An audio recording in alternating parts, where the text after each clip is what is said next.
नमस्कार प्रिय दर्शकों, सभी का एक बार पुनः स्वागत है। प्रिय दर्शकों, आज की कहानी बहुत ही ज्ञानवर्धक एवं शिक्षाप्रद है।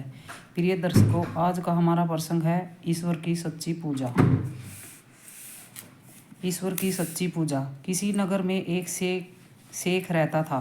एक दिन रात के समय उसे एक सपना दिखाई दिया। सपने में उसने देखा कि एक देवदूत उसके कमरे में खड़ा है। वह देवदूत एक सोने की किताब में कुछ लिख रहा था।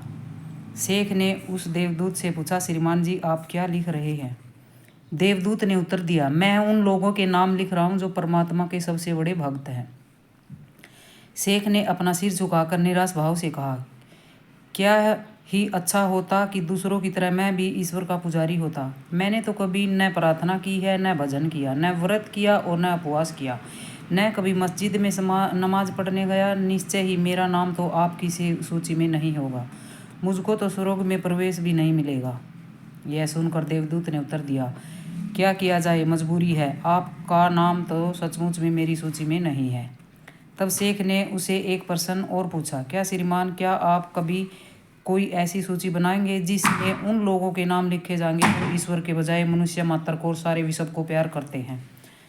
देवदूत ने उत्तर दिया, जी हाँ, मुझे एक ऐसी भी सूची बनानी है। जब शेख ने प्रार्थना की, तब तो कृपया करके आप मेरा नाम मनुष्य की पूजा करने वालों में लिख लीजिए। देवदूत ने ऐसा ही किया और अंतर्धान हो गए। दूसरे दिन शेख को फिर वही सपना दिखाई दिया।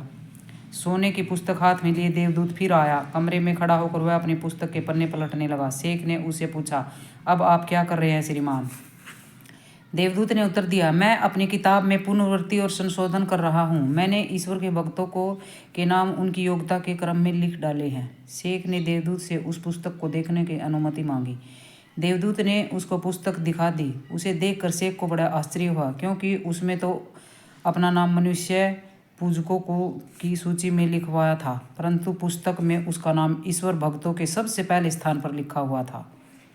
यह बात अनोखी लगती है, किंतु है सत्य। यदि हम मानव की पूजा करें, अर्थात मानव को मानव न मानकर ईश्वर का स्वरूप माने और सृष्टि को ईश्वर का अंग माने, तो ईश्वर की सबसे बड़ी और सच्ची पूजा यही है। धन्यवाद दोस्तों।